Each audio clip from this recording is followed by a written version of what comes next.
কথা বলছে, মাও বলছে পাশের বাড়ি অনেকেই বিল্ডিং তুলছে, আর তুই কেন তুলবি না? আমার ছোট ছোট ছেলে মেয়ে থেকে শুরু করে বাড়ির সবাই বলছে বিল্ডিং তুলতে।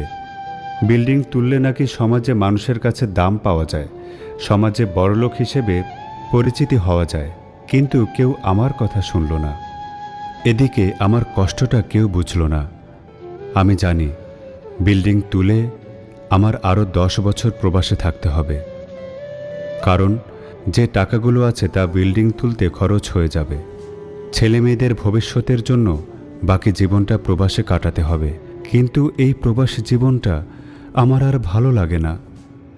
আজ আমি অনেক ক্লান্ত, বয়সের ভারে শরীরের শক্তিগুলো প্রতিনিয়ত ঝরে পড়ছে। এখন আর আগের মতো কিছুই ভালো লাগে না।